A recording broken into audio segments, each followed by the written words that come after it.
Hello friends नमस्कार आज video रे आपण मानकु पुणी थरे स्वागत फ्रेंड्स देखंतु आमे पूर्वरु यूनिट 1 रो 100 गोटी प्रश्न 3टी वीडियो माध्यम रे आमे आलोचना करि सारिछे। आज भिडियो रे आहुरी अनेक प्रश्न एवं उत्तर आलोचना करिबा। तेणु फ्रेंड्स देखंतु जे माने संस्कृत शिक्षक हेबा पई प्रिपेरेसन करूछंती बा संस्कृत शिक्षक हेबार स्वप्न देखिचंती से माने निहाती भाबरे भिडियोर शेष पर्यंत देखंतु। जदि भिडियोटी भल लागे ताहेले भिडियोटू लाइक कर दियंतु एवं चैनल को सब्सक्राइब कर दियंतु जहा फल रे आपण माने सर्वप्रथमे एही परि समस्त संस्कृत विषयर अनेक कंटेंट पाई परिबे। देखंतु फ्रेंड्स डेरी न करी क्वेश्चन नंबर 101 रु आमे आज आरंभ करिबा काहेकि ना पूर्वरु 100 गोटी प्रश्नर आलोचना सरी सारिछि। देखंतु प्रश्न नंबर 101 भाषण कौशलस्य उद्देश्यम नास्ति। एठारे कहिछि कि भाषण कौशलर उद्देश्य केउटी नुहि। ऑप्शन क रे रहिछि समुचित ज्ञान प्रयोग, ख सधैर्य भाषणम, ग अल्प प्राणादीनाम अल्प प्राण आदीनाम स्पष्ट ज्ञानम, घ एतेषु नास्ति बा नास्ति। तो एमानंक मध्यरु सठिक उत्तरटी होछि फ्रेंड्स देखंतु ऑप्शन क समुचित ज्ञान प्रयोग भाषण कौशलस्य उद्देश्य नुहे। क्वेश्चन नंबर 102 भाषण कौशल विकास उपाय अस्ति। एमानंक मध्यरु केउंटी भाषण कौशलर विकास उपाय। तो ऑप्शन क रे रहिछि भाषण क्रीड़ा, ऑप्शन ख रही चित्रपठन, ऑप्शन ग कथा कथनम, ऑप्शन ग सर्वमपि। तो क्वेश्चन नंबर 102 सठिक उत्तरटी होछि देखंतु फ्रेंड्स ऑप्शन घ सर्वमपि। ए जो ऊपर जो रही भाषण क्रीड़ा चित्रपठन कथा कथन ए समस्त उपाय माध्यम रे भाषण कौशल विकास होइथाय। क्वेश्चन नंबर 103 भाषण कौशल विकास उपाय नास्ति। एमानंक मध्यरु तार अपोजिट क्वेश्चन देखंतु फ्रेंड्स एमानंक मध्यरु केउटी भाषण कौशलर विकास पाई उपाय नुहे बा भाषण कौशल विकास उपाय केउटी नुहे। ऑप्शन क चित्रपठन, ऑप्शन ख कथा कथनम, ऑप्शन ग संभाषणम, घरे रही प्रतिलेख। तो एमानंक मध्यरु क्वेश्चन नंबर 103 रो सठिक उत्तरटी होछि फ्रेंड्स देखंतु ऑप्शन घ प्रतिलेख। प्रतिलेख भाषण कौशलर विकास उपाय नुहे। क्वेश्चन नंबर 104 भाषण समय अवरोध अंश वर्तते। भाषण समय रे अवधेय अंश केउटी। ऑप्शन क मात्रा, ऑप्शन ख लय, ऑप्शन ग स्वराघात, ऑप्शन घ सर्वाणी। क्वेश्चन नंबर 104 यार सठिक उत्तरटी होछि देखंतु फ्रेंड्स ऑप्शन घ सर्वाणी। जे भाषण समय अवधेय अंश केउटी माने मात्रा लय स्वराघात सबु तीनटी जाक कोन भाषण समय रे अवधेय निहाती भाबरे दरकार होइतै। क्वेश्चन नंबर 105 मनः आहन्ति स प्रेरयति मारुतम। मनः डेक्स आहन्ति स प्रेरयति मारुतम। यार आंसर टी देखंतु ऑप्शन क बुद्ध्यग्नि, ऑप्शन ख ज्ञानाग्नि, ऑप्शन ग कायाग्नि, ऑप्शन घ पुण्याग्नि। तो यार सठिक उत्तरटी होछि देखंतु फ्रेंड्स क्वेश्चन नंबर 105 रो सठिक उत्तरटी होछि ऑप्शन ग कायाग्नि। ए विषय रे आपण माने आगर मध्य जानिथिबे। क्वेश्चन नंबर 106 आदौ कह स्वकीय बुद्धि बोलेन शब्दार्थ जानाति। प्रथमे किए निजर बुद्धि बल बा केउ इंद्रियटी निजर बुद्धि बल स्वकीय बुद्धि बल शब्दर अर्थ जानी थाए। क्वेश्चन नंबर 106 ऑप्शन क मन, ख आत्मा, ग बुद्धि, घ अहंकार। तो क्वेश्चन नंबर 106 रो सठिक उत्तरटी होछि फ्रेंड्स देखंतु ऑप्शन ख आत्मा कोन करथाय प्रथमरु स्वकीय बुद्धि बल शब्दर अर्थ जानी थाए। क्वेश्चन नंबर 107 ब्रह्म स्वरूपा वाणी का वर्तते। केउ वाणी को ब्रह्म स्वरूपा वाणी कहा जाए। परा पश्यन्ति मध्यमा वैखरी। तो एमानंक मध्यरु सठिक उत्तरटी होछि फ्रेंड्स देखंतु ऑप्शन क परा। परा वाणी को ब्रह्म स्वरूपा वाणी कहा जाई थाए। क्वेश्चन नंबर 108 परश्रवण गोचरी भूता वाणी का। परश्रवण गोचरी भूता वाणी केउटी। ऑप्शन क मध्यमा, ख परा, ग पश्यन्ति, घ वैखरी। तो एमानंक मध्यरु सठिक उत्तरटी होछि ऑप्शन घ वैखरी वाणी। वैखरी वाणी होछि परश्रवण गोचरी भूता वाणी। क्वेश्चन नंबर 109 का वाणी नाभि संस्थिता इत्युच्यते। क परा, ख पश्यन्ति, ग मध्यमा, घ वैखरी। केउ वाणी नाभि संस्थिता बोली कहा जाए। 109 नंबर प्रश्नर सठिक उत्तरटी होछि देखंतु फ्रेंड्स ऑप्शन ख पश्यन्ति। पश्यन्ति वाणी को नाभि संस्थिता वाणी बोली कहा जाए। प्रश्न नंबर 110 कंठ देशका वाणी का भवति। कंठ देशका वाणी कहा को कहा जाए। ऑप्शन क परा, ऑप्शन ख पश्यन्ति, ग मध्यमा, घ वैखरी। तो यार सठिक उत्तरटी होछि देखंतु फ्रेंड्स ऑप्शन घ वैखरी वाणी को कंठ देशका वाणी बोली कहा जाई थाए। क्वेश्चन नंबर 111 ऋषयः काम वाचमाश्रयन्ति। ऋषयः काम वाचमाश्रयन्ति केउ वाणी को ऋषि माने आश्रय करिथांती बा केउ वाणी माध्यम रे ऋषि माने तांकर ବ୍ୟବହାର କରିଥାନ୍ତି। ଅପସନ୍ କ ପରା, ଅପସନ୍ ଖ ପଶ୍ଚନ୍ତି, ଗ ମଧ୍ୟମା, ଘ ବୈଖରୀ। ତ ଏହାର ସଠିକ୍ ଉତ୍ତରଟି ହେଉଛି ଦେଖନ୍ତୁ ଫ୍ରେଣ୍ଡସ୍ ଅପସନ୍ ଖ ପଶ୍ଚନ୍ତି ବାଣୀ ଦ୍ୱାରା ଋଷିମାନେ ବାଚନ କରିଥାନ୍ତି। କ୍ୱେଶ୍ଚନ୍ ନମ୍ବର 112 ଯୋଗ ଯୋଗଜପାଦୀନାଂ ସମୟେ କସ୍ୟ ବାଚଃ ଆଶ୍ରୟତେ। ଯୋଗ ବା ଜପ ଆଦି ସମୟରେ କେଉଁ ବାଣୀର ଆଶ୍ରୟ ନିଆଯାଇଥାଏ? ଅପସନ୍ କ ପରା, ଅପସନ୍ ଖ ପଶ୍ଚନ୍ତି, ଅପସନ୍ ଗ ମଧ୍ୟମା, ଅପସନ୍ ଘ ବୈଖରୀ। ତ ଏହାର ସଠିକ୍ ଉତ୍ତରଟି ହେଉଛି ଫ୍ରେଣ୍ଡସ୍ ଦେଖନ୍ତୁ ମଧ୍ୟମା ବାଣୀ ମାଧ୍ୟମରେ ବା ଜପ କଲା ସମୟରେ ମଧ୍ୟମା ବାଣୀର ଆଶ୍ରୟ ନେଇଥାନ୍ତି ମୁନି ଋଷିମାନେ। क्वेश्चन नंबर 113 मूलाधारात् प्रथमम् उदितः भवति। मूलाधारात् प्रथमम् उदितः भवति। मूलाधारରୁ କେଉଁ ବାଣୀଟି ପ୍ରଥମେ ଉଦିତ ହୋଇଥାଏ?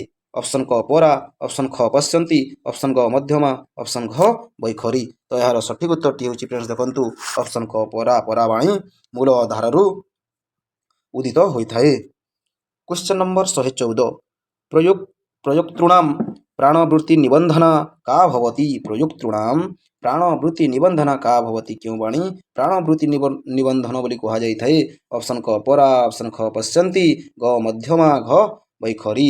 क्वेश्चन नंबर 114 सठिक उत्तरटी होछि ऑप्शन घ बैखरी। बैखरी बाणी को प्राणवृत्ति निबंधना बोली कहा जाइए। क्वेश्चन नंबर 115 शिक्षाणां उपदेशार्थम का वृत्ति आश्रयते। शिष्य माननकु उपदेश देवा पई केउ वृत्ति को आश्रय करा जाइथाय? ऑप्शन क द्रुता, ऑप्शन ख मध्यमा, ऑप्शन ग विलंबिता, ऑप्शन घ अति दीर्घा। यार सठिक उत्तरटी होछि ऑप्शन ग विलंबिता। विलंबिता वृत्ति को शिष्य माननकु उपदेश देवा समय रे व्यवहार करा जाइथाय। क्वेश्चन नंबर 116 क्लिष्टानां शब्दानां पुनः पुनः उच्चारणे डेक्स विधि भवति। क्लिष्ट शब्द मानकर पुनः पुनः उच्चारण विधि डेक्स भवति। ऑप्शन क अनुकरण विधि, ख अवरोध विधि, ग आवृत्ति विधि, घ नास्ति। तो यार सठिक उत्तरटी होछि फ्रेंड्स देखंतु ऑप्शन ग आवृत्ति विधि। याकू आवृत्ति विधि बोली कहा जाय जो विधि रे क्लिष्ट शब्द मानकर पुनः पुनः उच्चारण करा जाय, बारंबार उच्चारण करा जाय। क्वेश्चन नंबर 117 छात्राः शीघ्र भाषणे अशुद्धम उच्चारयन्ति तदा कः विधि।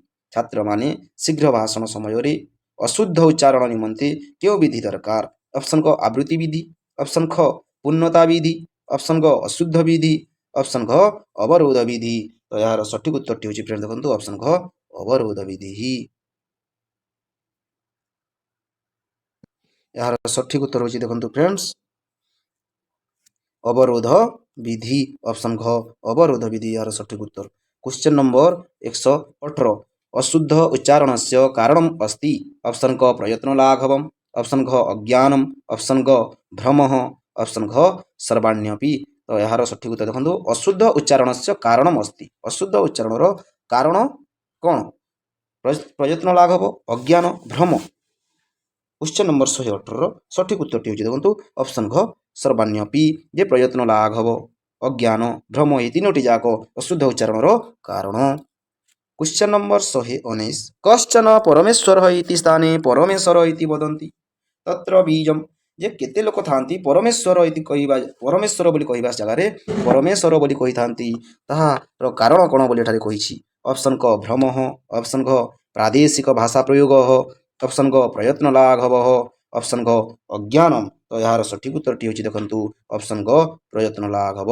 प्रयत्न लाघव हेतु केते लोक थांती जो माने परमेश्वर इति स्थाने परमेश्वर इति कहि थांती। क्वेश्चन नंबर 120 कश्चन ऋषिः इति स्थाने ऋषिः। देखो कश्चन ऋषिः इति स्थाने ऋषिः वदति तत्र कारणम् अस्ति। जे केते लोक थांती पुणी कोन करथांती ऋषिः इति स्थाने ऋषिः इति स्थाने ऋषिः बोली कहि थांती। जे जोंटे ऋकार थाए सेटा ऋकार कर दै थांती। तो यार सठिक उत्तरटी देखंतु ऑप्शन क प्रादेशिक भाषा प्रयोग, ऑप्शन ख भ्रम, ऑप्शन ग अज्ञानम, ऑप्शन घ प्रयत्न लाघवम। तो यार सठिक उत्तरटी होछि देखंतु ऑप्शन क प्रादेशिक भाषा प्रयोग। प्रादेशिक भाषा प्रयोग हेतु कष्ट केते लोक थांती जो माने ऋषि स्थान रे ऋषि बोली उच्चारण करि थांती। क्वेश्चन नंबर 121 महेश्वर सूत्रे कति अंतस्थ वर्णाः सन्ति। चतुर्दश महेश्वर सूत्र जो रही पाणिनिकर से सूत्र रे केते गोटी अंतस्थ वर्ण अछि बोली कहा जाइछि? ऑप्शन क 5, ख 6टी, ऑप्शन ग ଚାରିଟି, ଅପସନ୍ ଘ 7ଟି। ତ ଏହାର ସଠିକ ଉତ୍ତରଟି ହେଉଛି ଦେଖନ୍ତୁ ଫ୍ରେଣ୍ଡସ୍ ଅପସନ୍ ଗ 4ଟି। ୟ ର ଳ ବ ଏହି 4ଟି ବର୍ଣ୍ଣକୁ ଅନ୍ତସ୍ଥ ବର୍ଣ୍ଣ ବୋଲି କୁହାଯାଇଥାଏ। Question number 122 ଅୟମ୍ ସ୍ୱରଭେଦଃ ନାସ୍ତି। କେଉଁ ଗୋଟି ସ୍ୱରଭେଦ ନୁହେଁ? କ ଉଦାତ୍ତଃ, ଖ ଅନୁଦାତ୍ତଃ, ଗ ସ୍ୱରିତଃ, ଘ ପ୍ଲୁତଃ। ତ ଏମାନଙ୍କ ମଧ୍ୟରୁ କେଉଁଟି ସ୍ୱରଭେଦ ନୁହେଁ? ତ ଏହାର ସଠିକ ଉତ୍ତରଟି ହେଉଛି ଦେଖନ୍ତୁ ଅପସନ୍ ଘ ପ୍ଲୁତ। ପ୍ଲୁତ ଗୋଟିଏ ମାତ୍ରା ଭେଦ, ହ୍ରସ୍ୱ ଦୀର୍ଘ ପ୍ଲୁତ ଏପରି ହୋଇଥାଏ, କିନ୍ତୁ ଏହା ସ୍ୱରଭେଦ ନୁହେଁ। ଉଦାତ୍ତ ଅନୁଦାତ୍ତ ସ୍ୱରିତ ଏମାନେ ହେଉଛନ୍ତି ସ୍ୱରଭେଦ। Question number 123 ଅୟମ୍ ମାତ୍ରାଭେଦେ ଆୟାତି। ଏମାନଙ୍କ ମଧ୍ୟରୁ କେଉଁଟି ମାତ୍ରାଭେଦରେ ଆସିଥାଏ? ଦେଖନ୍ତୁ ସେହି ପ୍ରଶ୍ନ ପୁଣି ମାନେ ତାର ଉଲ୍ଟେଇ ଦେଇଛି ଯେ କ'ଣ ଅପସନ୍ କ ଉଦାତ୍ତ, ଅପସନ୍ ଖ ଅନୁଦାତ, ଗରେ ରହିଛି ସ୍ୱରିତଃ, ଘରେ ରହିଛି ପ୍ଲୁତଃ। ତ ଏହାର ସଠିକ ଉତ୍ତରଟି ହେଉଛି ଦେଖନ୍ତୁ ଅପସନ୍ ଘ ପ୍ଲୁତଃ। ପ୍ଲୁତକୁ କ'ଣ ମାତ୍ରାଭେଦ ବୋଲି କୁହାଯାଇଥାଏ। ଏହା ହେଉଛି ମାତ୍ରାଭେଦ, ବାକି ଉଦାତ୍ତ ଅନୁଦାତ ସ୍ୱରିତ ଏମାନେ ହେଉଛନ୍ତି ସ୍ୱରଭେଦ। କ୍ୱେଶ୍ଚନ୍ ନମ୍ବର 124 ଯାସସ୍ତୁ ବଦତି ମାତ୍ରା ମିତ୍ୟତ୍ର ଚାଷଃ ଭବତି। ଅପସନ୍ କ ମୟୂରଃ, ଚାଷସ୍ତୁ ବଦତେ ମାତ୍ରା ମିତ୍ୟସ୍ତ୍ର ଭବତି। ଦେଖ ଅପସନ୍ କ ମୟୂରଃ, ଅପସନ୍ ଖ କୁକ୍କୁଟଃ, ଅପସନ୍ ଗ ନୀଳକଣ୍ଠଃ, ଅପସନ୍ ଘ ହଂସଃ। ଯେଉଁ ଚାଷସ୍ତୁ ବଦତେ ମାତ୍ରା ମିତ୍ୟତ୍ର ଚାଷଃ ଭବତି, ଏଠାରେ ଯେଉଁ ରହିଛି ଚାଷ ବୋଲି ଗୋଟିଏ ଶବ୍ଦ, ଚାଷସ୍ତୁ ବଦତେ ମାତ୍ରା ବୋଲି କୁହାଯାଇଛି ଏବଂ ଏଠାରେ ଚାଷ ବୋଲି ଯେଉଁ ଗୋଟିଏ ଶବ୍ଦ ରହିଛି ସେ ଚାଷ ଶବ୍ଦର ଅର୍ଥ କ'ଣ? ତ ଏହାର ସଠିକ ଉତ୍ତରଟି ହେଉଛି ଦେଖନ୍ତୁ ଅପସନ୍ ଗ ନୀଳକଣ୍ଠ। ନୀଳକଣ୍ଠକୁ ଚାଷ ବୋଲି କୁହାଯାଏ। ନୀଳକଣ୍ଠ ପକ୍ଷୀକୁ ଚାଷ ବୋଲି କୁହାଯାଏ। କ୍ୱେଶ୍ଚନ୍ ନମ୍ବର 125 ଭାଷା ବର୍ଗୀକରଣାନୁସାରମ୍ ଆଭ୍ୟନ୍ତର ପ୍ରୟତ୍ନ କତିବିଧ। ଭାଷା ବର୍ଗୀକରଣ ଅନୁସାରମ୍ ଆଭ୍ୟନ୍ତର ପ୍ରୟତ୍ନ କତିବିଧ। ଅପସନ୍ କ 4, ଖ 5, ଗ 6, ଘ 7। ତ ଏହାର ସଠିକ ଉତ୍ତରଟି ହେଉଛି ଦେଖନ୍ତୁ ଅପସନ୍ ଖ 5ଟି ଆଭ୍ୟନ୍ତର ପ୍ରୟତ୍ନ ରହିଛି ଭାଷା ବର୍ଗୀକରଣ ଅନୁସାରେ। କ୍ୱେଶ୍ଚନ୍ ନମ୍ବର 126 ଭାଷା ବର୍ଗୀକରଣାନୁସାରମ୍ ବାହ୍ୟ ପ୍ରୟତ୍ନ ଭେଦଃ କତି। ବାହ୍ୟ ପ୍ରୟତ୍ନର ଭେଦ କେତୋଟି ରହିଛି? ଅପସନ୍ କ 5, ଅପସନ୍ ଖ 7, ଅପସନ୍ ଗ 8, ଅପସନ୍ ଘ 11। ତ ବାହ୍ୟ ପ୍ରୟତ୍ନର ଭେଦ କେତୋଟି ରହିଛି? ଅପସନ୍ ଗ 8 ଗୋଟି ଭେଦ ରହିଛି। 8 ଗୋଟି ବର୍ଣ୍ଣକୁ 8 ଗୋଟି ଭେଦ ରହିଛି, 8 ପ୍ରକାର ଭେଦ ରହିଛି, ତାକୁ ବାହ୍ୟ ପ୍ରୟତ୍ନ ଭେଦ ବୋଲି କୁହାଯାଏ। କ୍ୱେଶ୍ଚନ୍ ନମ୍ବର 127 ଛକାରସ୍ୟ ବାହ୍ୟ ପ୍ରୟତ୍ନ ବର୍ତ୍ତତେ। ଛକାରସ୍ୟ ବାହ୍ୟ ପ୍ରୟତ୍ନ ବର୍ତ୍ତତେ।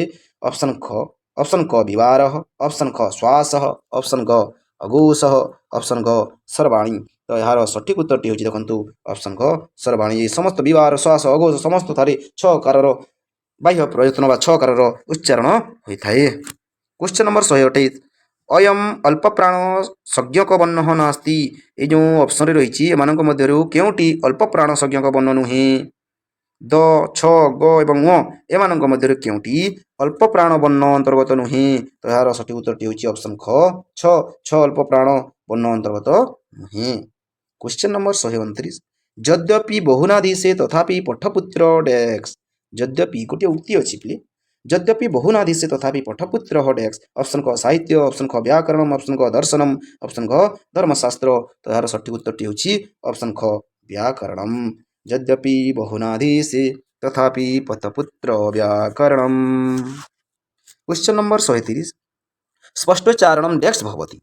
ଅପସନ୍ କ ସାମଃ, ଅପସନ୍ ଖ ସନ୍ତାନମ୍, ଅପସନ୍ ଗ ବଳମ୍, ଅପସନ୍ ଘ ସ୍ୱରମ୍। ସ୍ପଷ୍ଟୋଚ୍ଚାरणं ଡ୍ୟାକ୍ସ ଭବତି।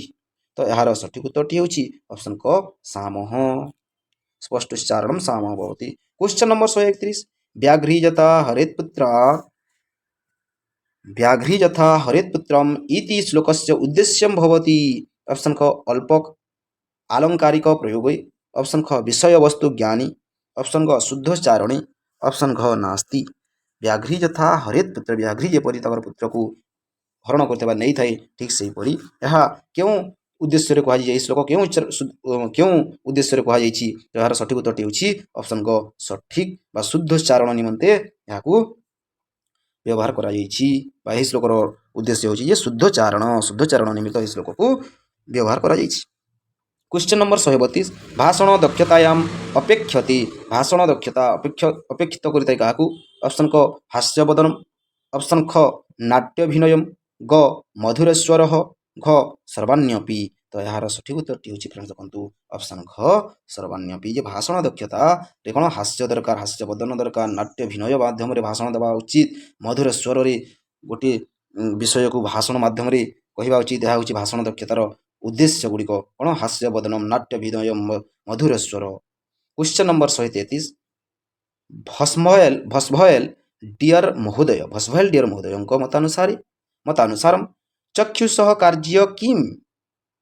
भस्भयल मतानुसारे चक्षुषः कार्य किम। ऑप्शन क गति स्मृति पश्चात गति सर्वन्यपि बा देख यार सठिक उत्तरटी हूँ क्वेश्चन नंबर 133 सठिक उत्तरटी सर्वन्यपि बा चक्षुर कार्य हूँ गति स्मृति पश्चात गतिर अर्थ हूँ आगक आगक जावा स्मृतिर अर्थ ताको मन रखा पश्चात गति जोटा को माने मन रहन ताको पुणी थे बार बार बार बार ताको पठन करदेवा गति स्मृति पश्चात गति बोली कह जाए। क्वेश्चन नंबर 134 पूर्व पाठ स्मरण किम नामना उच्यते। पूर्व पाठ स्मरण क्यों नाम कह क गति ख पश्चात गति ग स्मृति घ नास्ति। तो यार सठिक उत्तरटी हूँ देखु ऑप्शन ख पश्चात गति मुझे कहती जे पूर्व पाठ को सठिक उत्तरटी हूँ देखु ऑप्शन ख पश्चात गति। पश्चात गति कहबार माने हूँ पूर्व पाठ स्मरण किम नामना उचित जो पूर्व पाठ को स्मरण रखा जाए पूर्व पाठ को पुणी पढ़ी पठन कर स्मरण कर पश्चात गति बोली कह जाए। क्वेश्चन नंबर 135 पठन कौशले श्रेष्ठ विधि भवती। पठन कौशल श्रेष्ठ विधि कौन। ऑप्शन क पदविधि ऑप्शन ख शब्द शिक्षण ऑप्शन ग उच्चारण विधि ऑप्शन घ वाक्य विधि। तो यार सठिक उत्तरटी हूँ ऑप्शन घ वाक्य विधि। वाक्य विधि को पठन कौशल सर्वश्रेष्ठ विधि बोली कह जाए। क्वेश्चन नंबर 136 पठन कौशले अयम विधि न अंतर्भवती। ऑप्शन क अनुकरण पद्धति ऑप्शन ख अनुलेख ऑप्शन ग चित्र विधि ऑप्शन घ कथा विधि। पठन कौशल एमानक मध्यरु केउ विधिटी अंतर्गत होई न थाए। तो यार सठिक उत्तरटी होछि ऑप्शन ख अनुलेख विधि। अनुलेख विधिटी लेखन विधि रे अंतर्गत थाए किंतु पठन विधि रे नुहे। अनुकरण पद्धति चित्र विधि कथा विधि एगुड़ी पठन कौशल रे थाए। क्वेश्चन नंबर 137 अयम विधि चित्त आकर्षक भवति। केउ विधिटी चित्त आकर्षक भवति। ऑप्शन क चित्र विधि ऑप्शन ख पद विधि ऑप्शन ग वाक्य विधि ऑप्शन घ कथा विधि। तो यार सठिक उत्तरटी होछि ऑप्शन क चित्र विधि। चित्र विधि चित्त आकर्षक अटे। क्वेश्चन नंबर 138 पठन कौशलस्य सोपानम अस्ति। पठन कौशलर सोपान केउटी। ऑप्शन क आदर्श वाचनम ऑप्शन ख अनुकरण वाचनम ऑप्शन ग मौन वाचनम ऑप्शन ग सर्वान्यपि। तो यार सठिक उत्तरटी होछि देखंतु ऑप्शन घ सर्वान्यपि आदर्श वाचन अनुकरण वाचन मौन वाचन ये तीनोटी सोपान रही है कौन पठन कौशल।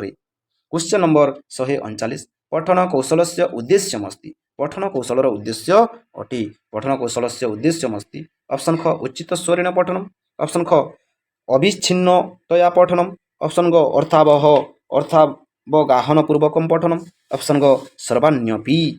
पठन कौशलर उद्देश्य केउटी उचित स्वरेण पठन अविच्छिन्नतया पठन अर्थावगाहन पूर्वक पठन बा समस्त। तो यार सठिक उत्तरटी होछि ऑप्शन घ सर्वान्यपि। ये तीन गोटी रही उचित स्वरेण पठन अविच्छिन्नता भाव में पठन अर्थावगाहन पूर्वक पठन यह हूँ पठन कौशलर उद्देश्य। क्वेश्चन नंबर 140 पठन कौशल से उद्देश्य नास्ति। ऑप्शन क शब्दकोश अभिवृद्धि भवती क पठन कौशलर उद्देश्य केउटी नुहे यही बोली प्रश्न पचारि। तो यार ऑप्शन रही देखो ऑप्शन क शब्दकोशे अभिवृद्धि भवती ऑप्शन क छात्राणाम उच्चारणे शुद्धम आयाति ऑप्शन क सम्यक्तया श्रुतिगोचरम भवती ऑप्शन क अविच्छिन्नतया पठनाभ्यास।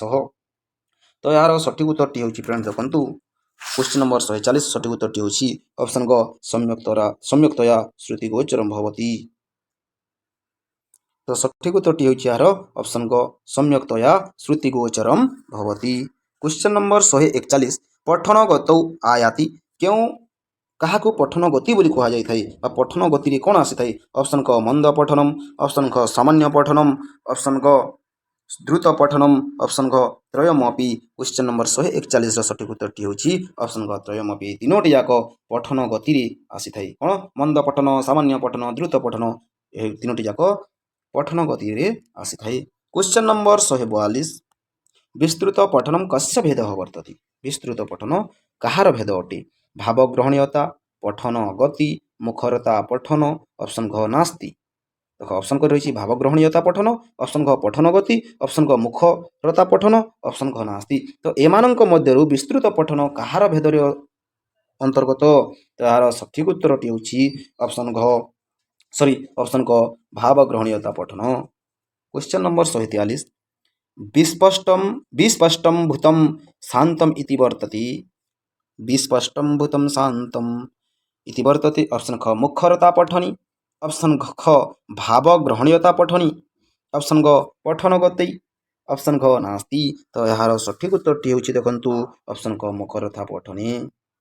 क्वेश्चन नंबर 144, मौनावस्थायां शीघ्रातिशीघ्रं मौनावस्थायां शीघ्रातिशीघ्रं यत् पठ्यते तत् किं नाम्ना उच्यते। मौनावस्थारे शीघ्र शीघ्र शीघ्र वा शीघ्र शीघ्र जहाँ पठन करा जाइथाए ताहाको केउं नामरे उचित नामरे कहा जाइथाए। ऑप्शन क यंत्रवत पठन, ऑप्शन ख अवघोष पठन, ऑप्शन ग शीघ्र पठन, ऑप्शन घ मंद पठन। तो यार सठिक उत्तरटी होछि फ्रेंड्स देखंतु ऑप्शन ख यंत्रवत पठन।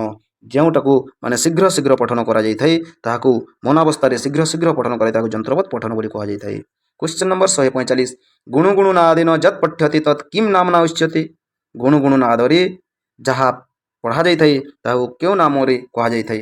ऑप्शन क रही यंत्रवत पठन, ऑप्शन ख अवघोष पठनम, ऑप्शन घ शीघ्र पठनम, ऑप्शन घ मंद पठनम। तो यार सठिक उत्तरटी होछि ऑप्शन ख अवघोष पठनम। गुणु गुणु नादरे जो पठन करा जाय ताको अवघोष पठन बोली कहा जाए। क्वेश्चन नंबर 146, क्वेश्चन नंबर 146 रही देखंतु छात्रः भावावेगेन स्वयं एव शनैः यत् गीयते तत्। छात्र भाव आवेगरे छात्रटी भावावेग होई स्वयं एवं निजे धीरे धीरे जहाकू गान करिथाए ताकू क्यों पठन कहुए। ऑप्शन क मंद पठनम, ऑप्शन ख शनैः पठनम, ऑप्शन क भावग्रहणीयता पठनम, ऑप्शन ख गहन पठनम। तो यार सठिक उत्तरटी होछि ऑप्शन क भावग्रहणीयता पठनम। क्वेश्चन नंबर 147, अति कष्टेन बहु परिश्रमेण चिंतनम माध्यमेन यत् पठ्यते तत्। अति कष्टरे बहुत परिश्रम माध्यम जो पठन करा जाइथाए बा चिंतन करा जाइथाए सही पठन को कौन क्यों पठन कहा जाए। ऑप्शन क गहन पठनम, ऑप्शन ख संदर्भ पठनम, ऑप्शन ग मंद पठनम, ऑप्शन घ शीघ्र पठनम। तार सठिक उत्तरटी होछि ऑप्शन क गहन पठन। जो पठन को अति कष्टरे बहु परिश्रम माध्यम चिंता करी पाठ करा जाइथाए ताहाको गहन पठन बोली कहा जाए। क्वेश्चन नंबर 148, छात्रः अधिकांकार्थ्यम छात्रः अधिक आकांक्षार्थम पठति चेत भवति। शिक्षक जहाकू अधिक इच्छार सहित अधिक रुचि संपन्न होई पढ़ी थाए बा पठन करि थाए ताहाकू कोन कहा जाए। ऑप्शन क विकासार्थ पठनम, ऑप्शन ख संदर्भ पठनम, ऑप्शन ग मंद पठनम, ऑप्शन घ शीघ्र पठनम। तो यार सठिक उत्तरटी होछि ऑप्शन क विकासार्थ पठन। क्वेश्चन नंबर 149, अनेक ग्रंथ विषय प्रासंगिक उदाहरणैः भावः प्रकट्यते। अनेक ग्रंथ विषय प्रासंगिक उदाहरण अनेक विषय प्रसंग उदाहरण दे जो भाव प्रकट करा जाइथाए ताहाको क्यों पठन बोली कहा जाए। ऑप्शन क गहन पठनम, ऑप्शन ख संदर्भ पठनम, ऑप्शन ग विस्तृत पठनम, ऑप्शन घ मंद पठनम। तो यार सठिक उत्तरटी होछि ऑप्शन ख संदर्भ पठनम। सठिक उत्तरटी ऑप्शन ख संदर्भ पठनम। क्वेश्चन नंबर 150, केवलम विषयगता आलोचना डेस्क पठन बहुत केवल विषयगत आलोचना माध्यम क्यों पठन होता है।